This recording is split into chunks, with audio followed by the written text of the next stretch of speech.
आपने कभी इतिहासकारों को आतंकवादी बोला है? नहीं तो आप बोलोगे। आप नहीं बोला तो इन लोगों को सुन लो, फिर आप बोलना शुरू कर दोगे कि लोग कितने झूठ बोलते हैं। अब देखो, झूठ बोलो ठीक, हमको क्यों बोल रहे हो?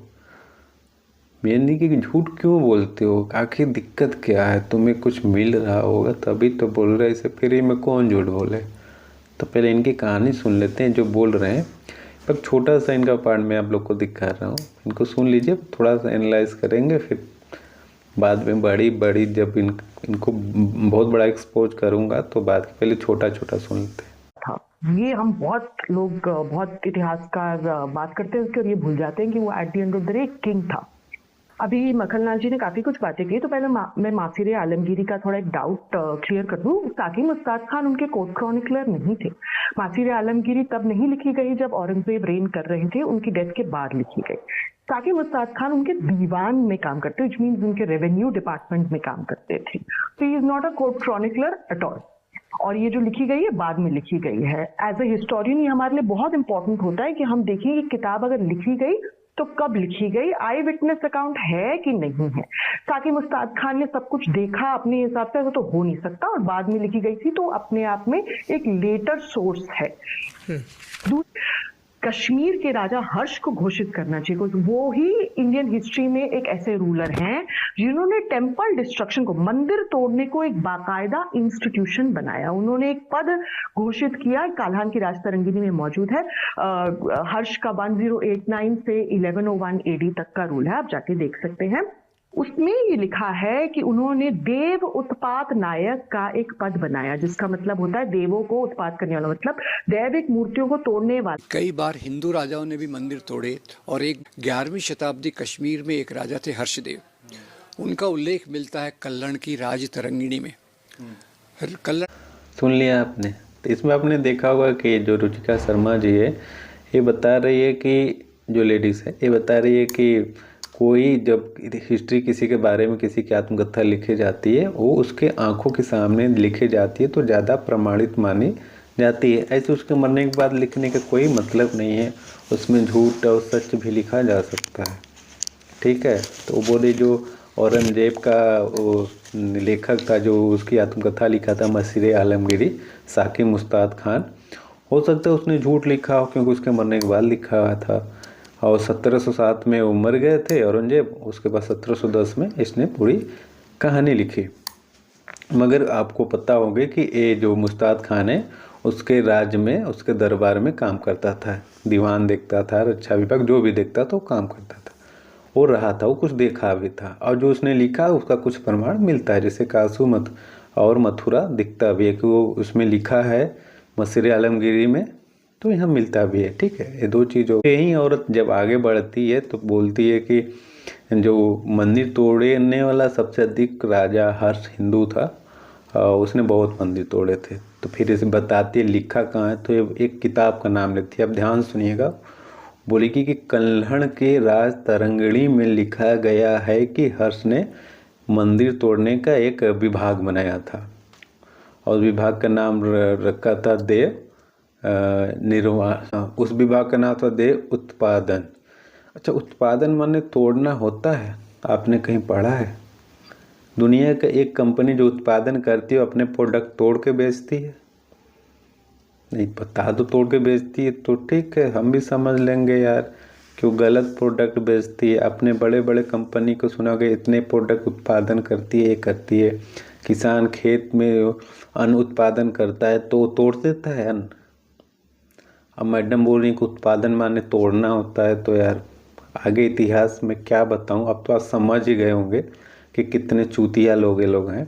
फिर भी मैं आगे बता देता हूं आप लोग को। तो ये लिख के बोल दिए कि वो कल्हण के राज तरंगिणी में लिखा गया है कि देव उत्पादन नाम से उन्होंने एक विभाग बनाया जो मंदिरों को तोड़ता था और उसके साथ जो भी करता था। ठीक है, ये मैडम ने भी कुछ देर पहले ये बोला कि कोई भी किताब प्रमाणित जब मानी जाती है अगर उसके सामने लिखी गई हो। ये औरंगजेब का एग्जाम्पल देती है। औरंगजेब 1707 में मरा, उसी का विभाग, उसी के अंदर जो विभाग में काम करता था कर्मचारी, उसी ने उसकी किताब आत्मकथा लिखी, किसी बाहरी ने नहीं लिखी। मतलब उसके जीवन काल में दोनों को समानता है। मगर जो कल्हड़ है वो न तो राज हर्ष का दरबारी कवि था, न उसके राज्य में कभी काम किया था। और जो राज तरंगिणी थी वो लिखी गई थी राजा हर्ष के मरने के 47 साल बाद। राजा हर्ष 1101 में मर गए, जैसे भी मरे हों, क्योंकि उतना पुराना इतिहास किसी के पास कोई एविडेंस नहीं है। ठीक है, लिखा है तो ठीक है, मान लेते हैं। 1101 में मर गए, 1148 में राज तरंगिणी लिखी कल्हड़ ने। मरने के 48 साल बाद के किताब पर इसको विश्वास है। और वो व्यक्ति कल्हड़ उसके विभाग में काम भी नहीं करता, उसके समय पैदा भी नहीं हुआ था, जो वो मरा उसके मरने के बाद पैदा हुआ। तो उस किताब जो पर इसको विश्वास है कि उसने तोड़ा फोड़ा सब कुछ किया। मगर जो व्यक्ति उसके राज्य में है, उसके मरने के तुरंत बाद लिखता है, उस किताब पे इसको विश्वास नहीं है। और जो मुस्ताद खान लिखा है वो कि मथुरा तोड़ा गया, काशी तोड़ा गया, वो दिखता भी है, मगर फिर भी इसको विश्वास नहीं है।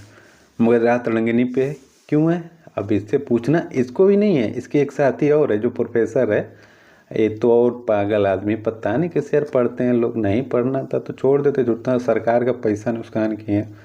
ये भी बोल रहा है कि उसने तोड़ा, इसने भी उसको सर्च नहीं किया कि हाँ सही कहाँ लिखा, गलत कहाँ लिखा। उस राज तरंगिणी 1148 के बाद फिर नष्ट हो गई। फिर 1459 में दोबारा लिखी जोना राज ने। 300 साल बाद उस किताब को दोबारा लिखा गया। आप ही बताइए, 300 साल बाद जो किताब दोबारा लिखी गई है वो कितनी प्रमाणिकता होगी उसके अंदर। चलो दोबारा ही ठीक है, फिर तिबारा लिखी गई 1489 में, 89 में। आप बताओ, चलो कहोगे 3 बार लिखी, चलो ठीक है। चौथे बार फिर लिखी गई 1526 में। ठीक है, उसके बाद फिर वही मुगल काल में किताब रही। फिर धीरे धीरे अंग्रेज फ्रांस का आया, ब्रिटेन का, उसको ले जाकर इंग्लैंड ले गया, फिर वहाँ से उसने पब्लिश किया। अब बताओ इस किताब पे कितना विश्वास किया जा सकता है? मगर नहीं, ये लोग विश्वास करेंगे, एक तरफ विश्वास करेंगे, दूसरी तरफ फिर ये पता नहीं।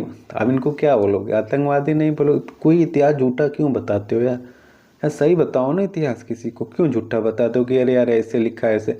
अरे लिखा है, उसका प्रमाणिकता बताओ ना, किसका प्रमाण कहाँ है, कि सही है कि नहीं है, क्या इसके आगे पीछे नहीं। मगर करते हैं लोग। और इसके बारे में और दोनों के बारे में वीडियो बनाऊंगा ना, तब सर पकड़ लोगे, कहोगे यार ये तो भारत के टैक्स पे पढ़ने वाले आतंकवादी हैं। ये लोग झूठ बोलते हैं। किसी में नहीं, मैं कर रहा हूँ औरंगजेब का या फिर राजा हर्ष का इतिहास की तरह बात करो ना। एक तरफ पॉलिश लगा रहे हो, एक तरफ करो नहीं ये है, कह दो यार इसमें ऐसे ऐसे लिखा है, ऐसे ऐसे उस किताब इतना उसकी यात्रा है। अब सच है कि झूठ? क्योंकि राजा हर्ष ने जो मंदिर तोड़ा है, जिसको बता रहे हैं, वहाँ तो मस्जिद है। अब राजा हर्ष मंदिर तोड़कर मस्जिद क्यों बनवा रहा था? अब तो राजा हर्ष या ये दोनों चूतिया जानते होंगे, अब इन दोनों से पूछ लो। ठीक है, तो इस वीडियो को बड़ा नहीं करता हूँ, अभी ख़त्म करता हूँ। मगर इन लोगों के खिलाफ बड़ा वीडियो बनाऊंगा, क्योंकि ऐसे लोगों को एक्सपोज होना ज़रूरी है। एक किसी को भी कभी भी गलत पढ़ा सकते हैं। ठीक है, तो इतिहास अगर पढ़ना है तो बात सही से पढ़ो, या फिर फालतू लोगों से तो मत ही पढ़ना यार। ठीक है।